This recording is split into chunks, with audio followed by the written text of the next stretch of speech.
حق کے لیے ڈٹنے کا نہیں ہے، قربانی دینے کا جذبہ نہیں ہے، مال خرچنے کا جذبہ نہیں ہے، تو ایسے میں اپنے ایمان کی کفیت تو ادھر سے ڈھونڈنا، کیونکہ برائی اور ایمان سے ٹکرانا، برائی کے خلاف ٹکرانا اور ایمان کی قوت ساتھ لے کے چلنے کا نام ہی دین ہے، ہمارا اسلام ہے۔ خالی کلمہ پڑھنے زبان سے کہہ بھی دیا لا الہ الا اللہ تو کیا اثر، دل و نگاہ مسلمان نہیں تو کچھ بھی نہیں، خالی زبان سے لا الہ الا اللہ کہہ دینا، تیرا امام بے حضور، تیری نماز بے سرور، ایسے نماز سے گزر، ایسے امام سے گزر۔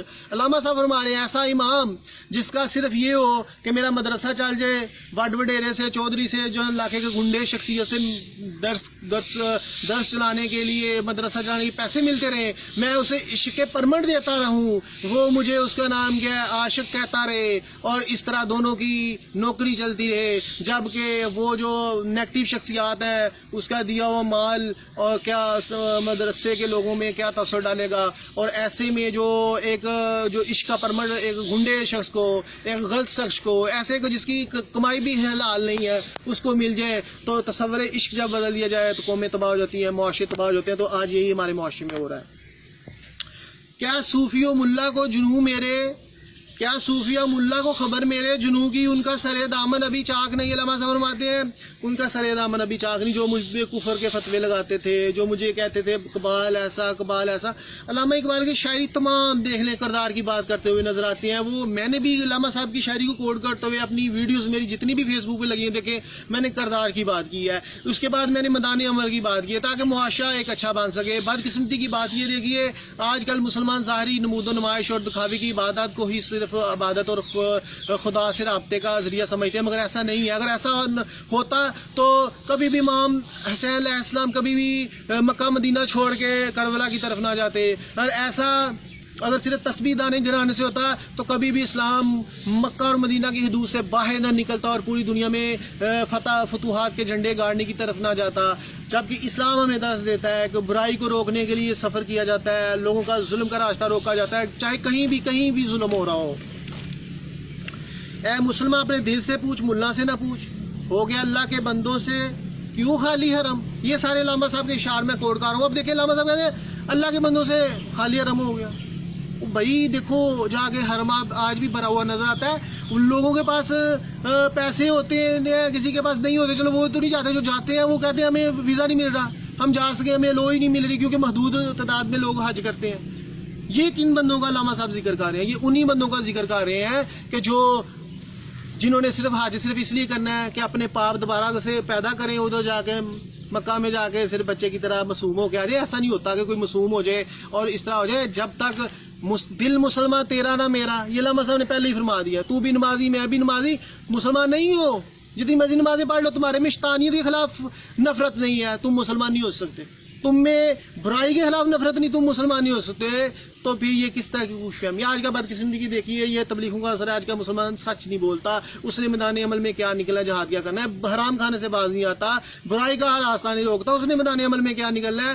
تو تربیت جو ہوتی ہے نا وہی پھر انسان کو بہترین محاذ پہ لے کے جاتی ہے۔ تو ایک انسان کی پریکٹس ہی غلط ہے، وہ کیسے جہاد کر پائے گا؟ تو اسی لیے علامہ صاحب فرما رہے ہیں کہ وہ مرد مسلمان بھی تھے، ابو بکر و عمر عثمان و حیدر بھی تھے جن کے لشکر جاتے تھے اور پوری دنیا میں اور جہاں پہ بھی ظلم ہوتا تھا ادھر جا کے ان کی باطل قوتوں سے ٹکراتے تھے، وہ مسلمان تھے، ان کا دل تھا جو راتوں کو روتے تھے اور راتوں کو گلی محلوں میں پھر کے رائے کے حوال جانتے تھے، پوری دنیا کے حوال جانتے تھے، اتنا اس وقت کمیونیکیشن سسٹم نہ ہونے کے باوجود ان کا جو حساب کتاب تھا وہ سب کے سامنے ہے، ان کی مثالی معاشرے میں جو تشکیل دیے، جو ان کا انتظامی امور جس طرح سر انجام دیے، اور جس طرح ایک فاتح کی صورت میں ایک مجاہد کی صورت میں جو نظر آتی ہیں وہ شخصیات، وہ ان کی زندگی پڑھ کے تو دیکھو، تربیت آپ سرکار صلی اللہ علیہ وسلم کی ہوئی ہے۔ وہ لوگ اتنے برگزیدہ تھے کہ اور اتنے متقی تھے کہ ان کو وہ اللہ تعالیٰ کی طرف سے ان کو احکامات ملتے تھے، کیونکہ اللہ تعالیٰ آج اولیاء اعظام جو ہیں وہ جب جاتے ہیں میدان عمل میں نکلتے ہیں اور غیب کی باتیں بتاتے ہیں تو وہ بھی تو اتنی عظیم شخصیات تھی، وہ تو ان سے بھی بڑھ کے تھے۔ تو ایسے میں جب سارے اپنے ضمیر فروش ہو جائیں گے تو صدائے حق کون لگائے گا؟ آج عشق جو ہے نا صرف داموں تک محدود رہ گیا، آج حقیقت دین تو دور کی بات، آج گھر میں امن نہیں رہ چکا، میاں بیوی کی لڑائی، لوز قتل و غارت، بیوی کو مار دیا، شوہر کو مار دیا، بیوی آشنا سے بھاگ گئی، شوہر آشنا سے بھاگ گیا، کورٹ میرج ہو گئی، بس ہمارے معاشرے میں بچوں کے ساتھ ریپ. یہ ہے آپ کا ایمانی تقاضا، یہ ہے آپ کا تبلیغ، یہ ہے آپ کی اس کا نام ہے فکر، یہ ہے آج کے پوری مسلم امہ کے علماء دین اور حکمرانی کی کارکردگی، کہ آج پوری دنیا میں مسلمانوں پہ ظلم ہوتا ہے، وہ ان کی آواز بلند نہیں ہو سکتی کہ وہ ظلم کا راستہ روک سکیں. یہ ہے علماء دین کی تبلیغ کہ چھوٹے چھوٹے بچوں سے ریپ ہو رہے ہیں، گھر میں نچاکیاں عام ہیں اور ان کی تبلیغ اتنی اطمینان قلب اور خدا سے لو نہیں لگا سکتی. لوگ خودکشیاں کر رہے ہیں، مسالم معاشرہ قائم نہیں ہو رہا، حکمران اپنی من مانی کرتے نظر آتی ہیں. علماء دین صرف اپنے مدارس چلانے کے لیے اور عشق کے پرمٹ دینے کے لیے رہ گئے ہیں، اور اپنے مدارس چلانے کے لیے حکمرانوں سے پیسے لیتے ہیں اور جو ہے وہ عشق کے پرمٹ دیتے ہیں ایسے لوگوں کو جنہوں نے کبھی دین کا پتہ بھی نہ ہو. اور ایسا آپ سے نہیں 70 سالوں سے ہو رہا ہے، اور 70 سالوں سے ملک پہ تجربے ہو رہے ہیں. اب کیا جا سکتا ہے؟ علامہ صاحب کی ایک نظم جس میں علامہ صاحب نے یہ حقائق بخوبی بیان کر دیے.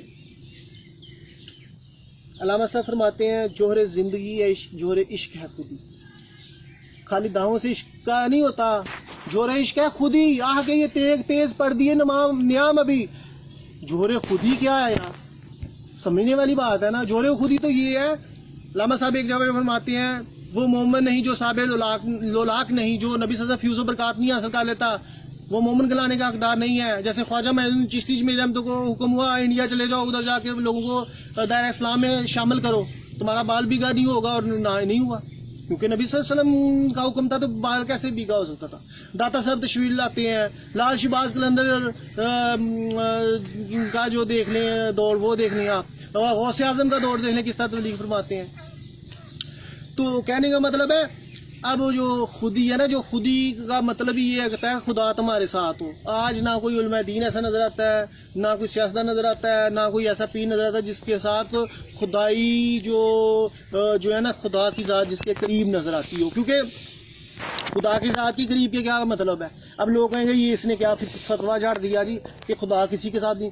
خدا کے ساتھ ہونے کا یہ مطلب ہے خدا کی رحمت کی بارش اس پہ مسلسل برس رہی ہو، اور خدا کو اس پہ بھروسہ اور وہ اس کو خدا پہ بھروسہ ہو. ایسا شخصیت ہو جو خدا کے احکامات کو سمجھنے والا ہو اور ان کے نفاذ کرنا جانتا ہو، ہر کسی کو انصاف دینا جانتا ہو. اور جو خدا خدا پھر اس کی جو احکامات وہ نافذ کرے اس میں برکت ڈال دے اور لوگ اس سے اطمینان قلب حاصل کریں اور معاشرہ امن کی گہوارہ بن جائے. ایسی شخصیات کا میں تقاضا کر رہا ہوں. تو علامہ صاحب فرماتے ہیں لالچی ہر طرف آ گئے. عقل ہے بے زمام، ابھی عشق ہے بے مقام. ابھی عشق تو بھی بے مقام ہے، خودی کا مقام تو بڑی دور. عشق کا بھی بے مقام نظر آتا ہے، بھٹکتا نظر آتا ہے. نقش غزل نقش تیرا ہے نا تمام. ابھی نقش جو عشق کے نقوش جو بتائے گئے، جو عشق کے میدان بتائے گئے، جو عشق کے متعلق احکامات نافذ کیے گئے، وہ تو بھی نامکمل ہے. اس پہ پیرامیٹر بھی عشق کے جو پیرامیٹر ہے اس پہ تو کوئی پورا ہی نہیں اترتا. تو خودی کے مقام پہ کون جائے گا جی؟ فرمائے کھل کے خدا کی گات میں رندیو فقیہو میرو پیر کوئی بھی نہیں چھوڑا. تیرے جہاں میں ہے وہی گردش صبح و شام. ابھی کہ تیرے جہاں میں سب لوٹ کھا رہے ہیں، چاہے کوئی مولوی ہو، چاہے کوئی سیاستدان ہو، چاہے کوئی پیر ہو، چاہے کوئی تھوڑی سی عقل سوجھ رکھنے والا ہو جو اپنے آپ کو ایکسٹرا. سب کا مقصد یہ ہے کہ اپنی پیٹ کو خوب پال لینا. اخلاق یہ نہیں ہے کہ آپ اس کا نام کیا ہے خدا کے احکامات کو چھوڑتے ہوئے اپنے مطلب کے تحت کسی کے سامنے میاں مٹھو بن جاؤ، اچھے طریقے سے پیش آ جاؤ، اپنا مطلب نکال لیا تو چلو جی اب دوسرے کو لوٹ لو، تیسرے کو لوٹ لو. یا تمام شیطان لوگ ہوتے ہیں ان میں بڑی محبت ہوتی ہے کیونکہ ان کا مقصد ایک ہوتا ہے، مقصد یاد ایک ہوتا ہے. تمام رحمانی مندے ہلکا یاراں تو ریشم کی طرح نرم، ان میں آپس میں بڑی محبت ہوتی ہے کیونکہ ان کا نصب و لعین زندگی کا مقصد ایک ہے. اور جن کا مقصد ایک ہوتا ہے وہ اکٹھے ہوتے ہیں. شیطانوں کے ساتھ ہوتے ہیں، رحمانی بندے رحمانوں کے ساتھ ہوتے ہیں. آج جو منافق ہیں وہ منافقوں کے ساتھ ہوتے ہیں. آج دیکھیں اپنے کردار کا محاسبہ کریں، کیا ہم سچ بولتے ہیں؟ کیا ہم نماز پڑھتے ہیں؟ کیا ہم برائی کا راستہ روکتے ہیں؟ کیا ہم حرام سے بچتے ہیں؟ کیا ہم برے انسان کو سپورٹ تو نہیں کر رہے؟ آپ اور یزید کی ڈیفینیشن یہ تھی کہ وہ منافق تھا اور بظاہر اسلام کا لبادہ اڑا ہوا تھا اور حقیقت میں وہ اسلام کے خلاف چلتا تھا. مسلمان کی ڈیفینیشن یہ ہے کہ جس کی زبان اور ہاتھ سے دوسرا محفوظ رہے. کہ ہم کتنی معاشرے کی اصلاح کر رہے ہیں، کیا ہمارے سے زبان سے کسی کو اذیت تو نہیں پہنچ رہی؟ برے انسان کو اذیت پہنچتی ہے پہنچے. ایک انسان معاشرے میں ظلم و زیادتیاں کر رہا ہے, ہم اس کو ظالم کہیں تو بہتر ہے اس کا ہاتھ سے محاسبہ کریں, ہاتھ روک کے, تو یہ ٹھیک ہے. مگر یہ کہ ہم اچھے انسان کو اور کو ہم جو ہے تکلیف نہ پہنچائیں, اس کا یہ مطلب ہے. یہ نہیں کہ ہم بروں کو بھی پروموٹ کرتے رہیں. تو ایسے میں ہم دیکھیں کہ ہم ہماری ایمان کا تقاضا کہ ہم ایمان کے کس درجے پہ فائز ہیں. عبادات جو ہے, عبادات کا مغز ہی یہ ہے کہ ہمارے میں دل میں احساس پیدا ہو اور برائی کے خلاف نفرت پیدا ہو. اگر ہمارے دل میں یہ چیزیں نہیں ہیں تو ہم سمجھے اپنے نفس کی پوجا کر رہے ہیں, کہ اپنے آپ کو دھوکہ دے رہے ہیں. ہاں عبادت کر لی, ہم برائیاں بھی مار لی جائز ہوگی. بعض لوگوں کا کنسیپٹ یہ بھی ہوتا ہے برائیاں کر لی, نمازیں پڑھ لی, برائیاں کرنی بھی ہمارے لیے جائز ہے, ہم برائیاں بھی کر لیں کوئی نہیں, ہمیں یہ اس طرح نا ہمارا جو گناہ جھٹ جائیں گے اور ہم بخش دیے جائیں گے. یہ من گھڑت ہے. ابھی ایک مولوی صاحب بتا رہے تھے, میں سن رہا تھا, میں مختلف ویڈیو سنی کربلا کے حوالے سے اور یہ وہ, تو میں چاہ رہا تھا تھوڑی سی ہٹ کے میں بیان کروں کربلا کا درس جو ہے نا, جو کیونکہ علامہ صاحب نے بھی درس دیا ہے, قرآن بھی ہمیں درس دیتا ہے, اور اسی طرح محمد صلی اللہ علیہ وسلم کا بھی درس یہی تھا کہ معاشرے کو روکا جائے. اور آج دیکھا جائے تو معاشرے میں برائیوں کا تسلط زیادہ ہے, اٹ مینز یزیدی سوچ زیادہ ہے. تو ہم کدھر کھڑے ہیں؟ کیا کوفہ والے تو نہیں ہم امام کو صحیح کہتے ہیں جبکہ پریکٹیکلی ہم شیطانی کاموں پہ چلے ہوئے ہیں. تو کیا it means we are wrong? ہم کیا غلط تو نہیں ہیں؟ اوور آل ہمیں اپنے ایمان کا محاسبہ کرنا چاہیے. ایک مولوی کا میں پڑھ رہا تھا, سن رہا تھا, بہت سارے میں علامہ صاحب فرماتے ہیں وہی ہے امام, وہی چلو میں بعد میں شیئر سناتا ہوں. تو وہ اس کا میں سن رہا تھا, وہ کہہ رہا تھا کہ جناب فاطمہ الزہرا رضی اللہ تعالیٰ عنہا جب قیامت والے دن آئیں گی نا, تو اپنے بچوں کے بدلے کا تقاضا کریں گی نبی پاک اللہ تعالیٰ کی بارگاہ سے. تو پھر بعد میں وہ فرمائیں گی کہ جو ہے نا میری نبی صلی اللہ علیہ وسلم کے امت کے امتیوں کو بخش دو. ٹھیک ہے, تو وہ کہنے کا مطلب ہے وہ یہ کہنا چاہ رہا تھا کہ اب حضرت فاطمہ الزہرا رضی اللہ عنہا نے ہم سب کو بخشوا دینا ہے, تو لہٰذا امت مسلم بخشی جائے گی. علامہ صاحب اس امت کے متعلق جو نقائص گنوائے میں نے وہ بتا دی. ابھی میں نے پورا نہیں بتوایا, ویڈیو بہت لمبی ہو جائے گی. ٹھیک ہے, امام سے علیہ السلام کے ساتھ جن کی جنگ ہوئی وہ خواہش نفس کا شکار اسلامی تعلیمات سے پرے. ٹھیک ہے, تو کیا ایسے نام کے مسلمان بخش دیے جائیں گے حضرت فاطمہ کی زبان دعا سے, یا ان کی آپ کی دعا ان کے لیے ہوگی جو منافق لوگ ہوں گے, جو دین پہ عمل نہیں کرنے والے ہوں گے, جو منافقت دین میں ساری زندگی عمل نہیں کیا یا دین میں منافقت اختیار کی کیا, ان کے لیے وہ دعا کریں گے؟ کبھی بھی نہیں. وہ دعا ان کے لیے ہوگی جو سچے دل سے دین پہ عمل کرتے ہوں گے. ان کے لیے دعا ہوگی کہ اگر اللہ پاک ان کی عبادات میں تھوڑی سی لرزش رہ گئی ہے, کمی رہ گئی, کوتاہی رہ گئی, تو وہ ان کو بخش دے. یہ نہیں ہوگا کہ منافق بھی بخش دیے جائیں گے, برے بھی بخش دیے جائیں گے, ساری زندگی جنہوں نے زنا میں گزار دی بخش دیے جائیں گے, جنہوں نے ساری زندگی قتل و غارت کروائی, کیونکہ اسلام کے احکامات اس کے خلاف ہے. اسلام کہتا ہے کہ قتل و غارت کرنے والا نہیں بخشا جائے گا, والدین کا نافرمان نہیں بخشے گا. ہاں اگر والدین حق پہ ہوں تو, اگر والدین نافرمان ہو, اسلام سے پرے ہو, تو ان کی نافرمانی کوئی نافرمانی نہیں. وہ اگر وہ ایک بچے کو منع کرتے ہیں کہ تم سچائی سے باز آ جاؤ, تو وہ کہتا ہے میں سچائی پہ رہوں گا, تو ایسے میں وہ بچہ نافرمان نہیں ہے. تو لہٰذا حرام کھانے والوں کے متعلق جو اسلام کے احکامات ہیں, ملاوٹ کرنے والا ہم میں سے نہیں, رشوت لینے دینے والا ہم میں سے نہیں, ملاوٹ اس طرح ساری دوست کی ہے, رشوت لینے والا دینے والا دونوں جنمی ہے, تو ایسے میں ان کی کیسے بخشش ہوگی بھائی؟ آپ ہمارے اور اس طرح نبی صلی اللہ علیہ وسلم کی شفاعت بھی ہے ان لوگوں کی ہوگی جنہوں نے دین پہ خلوص سے, اللہ تعالیٰ نشتوں کو دیکھتا ہے, تو نشتیں جن کی صاف ہوں گی, جن کے دل شیطانی بھی ہو رحمانی بھی ہو, ایسا نہیں ہوتا کہ ان کی بخشش ہو جائے, ڈبل مائنڈڈ شخصیات کی بخشش ہو جائے. تو یہ ان کے لیے ہوں گی جو جن کے لیے تھوڑی تھوڑی قطائیاں ہوں گی اور چھوٹی چھوٹی اور کچھ سستیاں ہوں گی. تو وہ یہ نہیں کہ انسان برائیاں مسلسل کر رہا ہے. قرآن کیا کہتا ہے؟ حضرت شیخ عبد القادر جیلانی فرما رہے ہیں کہ پردے جن کے آنکھوں میں پڑتے ہیں, عقل جن کی سوجھ بوجھ ختم ہو جاتی ہے دین کے بارے سے, وہ کن کی ہوتی ہے؟ انہی کی ہوتی ہے جنہوں نے دین کو اہمیت نہیں دی ہوتی, خدا کے احکامات سے نظر چرائی ہوتی ہے. پھر اللہ تعالیٰ کہتا ہے جا تو جھوٹ بولتا رہا, تو منافقت کرتا رہا, تو معاشرے میں برائیاں پھیلاتا رہا, معاشرے میں فساد پھیلاتا رہا, جا تیرے سے میں نے ہدایت چھین لی ہے, اب تیری بخشش نہیں ہوگی. جس طرح میدان جنگ میں بھاگنے والے کی بخشش نہیں ہوگی, تیری بخشش نہیں ہوگی, کیونکہ میں نے تجھے ہدایت سے پرے کر دیا, تو نے اس پہ عمل نہ کرنے کی وجہ سے. تو ایسے بندے کی بخشش کیسے ہو جائے گی؟ تو جس کو احساس کچھ بھی تم میں پیغام محمد کا احساس نہیں, علامہ صاحب فرماتے ہیں. تو آج دیکھ لیں ہم مسلمان بحیثیت مسلمان, ایز اے حکمران, ایز اے مسلمان, ایز اے علماء دین کی طرح جہاد کر. آج میں نے وہ سن رہا تھا, کہتے کہ نوز باللہ میں حیران رہ گیا سن کے جی، اولیاء صاحب معصوم نہیں ہوتے، صحابہ معصوم نہیں ہے، نعوذ باللہ، اہل بیت معصوم نہیں کسی نے کہہ دیا. میں نے کہا سب معصوم ہے. ہر وہ بندہ جس پہ خدا کی کرامات کا ظہور ہوتا ہے وہ اولیاء اعظام پہ. اگر داتا صاحب معصوم نہیں تو خدا کی کرامتیں کیوں برس رہی ہیں جی؟ معصوم ہے تو خدا کی کرامات برس رہی ہیں نا. اللہ نبی صلی اللہ علیہ وسلم کی حدیث مبارک ہے کہ پہلے انبیاء کی مثل ہوں گے میری امتی، کہ ان پہ خدا کی رحمتیں برسیں گی اور اللہ تعالیٰ ان کو حکم دے گا تم برائی سے روکو اور لوگوں کے دلوں کی قلوب کی اصلاح کرو اور ان کو برائی سے روکو اور نیکی کی طرف لے کے، اور وہ پھر آگے یہ مشن کو پھیلائیں کہ برائی کو روکیں اور لوگوں کے قلب و قلوب کی اصلاح کرتے ہوئے معاشرے میں ایک مثالی معاشرہ قائم کرے اور تو تکرار کا جو سسٹم ہے وہ ختم ہو جائے. تو اولیاء اعظام پہ جب کرامات نظر آتی ہیں اور داتا صاحب نے خانہ کعبہ ادھر دکھا دیا تو وہ معصوم تھے تو دکھایا تھا نا. اگر معصوم نہ ہوتے تو وہ کیسے دکھا سکتے تھے؟ تو یہ کہنا ہے جی پھر اس کا مطلب یہ ہے کہ خدا کی کیا رحمتیں برسنا بند ہو گئی ہیں اپنے بندوں پہ. یہی لوگ ہیں جو معاشرے میں ولیوں کی کرامات کو بھی کنڈیم اس طرح تو کر رہے ہیں نا کہ خدا کی کہتے ہیں کہ کرامات برسنا بند ہو گئی ہیں. کرامات تو برس رہی ہیں اللہ تعالیٰ کی، اور وہ برائی سے بھی روکتے ہیں، برائی کو بھی وہ ناپسند کرتے ہیں. کیا ظلم کا راستہ رک گیا؟ کیا شیطانیت ختم ہوگی؟ کیا اب رحمان کے بندے نہیں آئیں گے کہ جن پہ اللہ کی رحمتیں اور نازل ہوں گے اور وہ معصوم نہیں ہوں گے؟ شیطانیت تو مسلسل چل رہی ہے اور شیطانیت تو دیکھ لو روز قتل و غارت کروا رہی ہے. تو آج کیا رحمان اپنے ان بندوں کو، معصوم بندوں کو پیدا نہیں، جو پہلے معصوم بندوں کو پیدا کر سکتا، کیا اب نہیں معصوم بندے پیدا کر سکتا؟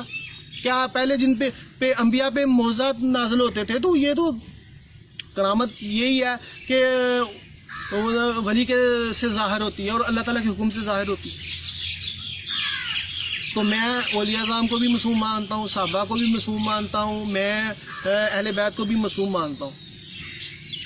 ہم اللہ تعالیٰ کی رحمتوں کی نفی نہیں کر سکتے. جو وہ کام کر کے، صحابہ کر کے، اہل بیت کر کے، نبی کر کے، ہم تو سوچ بھی نہیں سکتے. ہم کون ہوتے ہیں اتنے بڑے فتوے لگانے والے؟ آج جو بڑے چیمپئن بنتے ہیں اس طرح کے فتوے لگاتے ہیں، دیکھیں کتنا کہ جہاد وہ کر رہے ہیں، کتنا کہ وہ دین میں امن پیدا کر رہے ہیں، کتنا کہ وہ منفی باتوں کی ہاتھ سے روک رہے ہیں. آج صرف دعوے رہ گئے.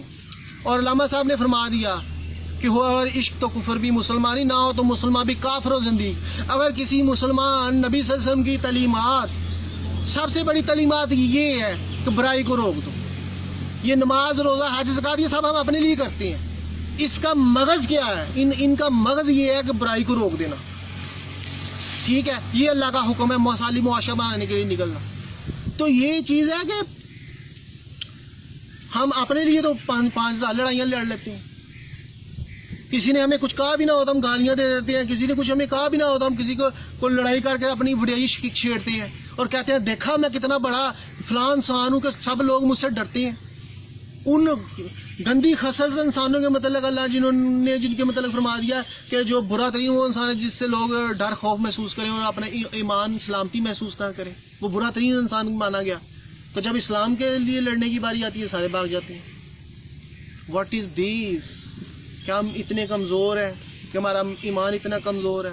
ہمیں خود اپنے ایمان کا محاسبہ کرنا چاہیے تاکہ معاشرے میں ایک اسلامی سلطنت پروموٹ ہو. ایسی اسلامی سلطنت جس میں، میں یہ نہیں کہہ رہا اسلامی قوانین ابھی تو کسی کو اسلام کی سمجھ نہیں آ رہی. اسلامی قوانین کس نے نافذ کرنے ہیں بھائی؟ پہلے اسلام تو سمجھ لو. ابھی تو لڑائیاں جھگڑی میں دیکھ رہا ہوں. بے معنی عشق کے پرمٹ دیتے ہیں، عشق عمل ہمارا ہے نہیں، عشق کے پرمٹ مل رہے ہیں چاہے کسی والے سے بھی ہو. اس لیے میں کہتا تھا نعت بہت اچھی چیز ہے مگر کردار کی نعت بھی ضروری ہے. جس دور میں کردار کی نعت ضروری ہو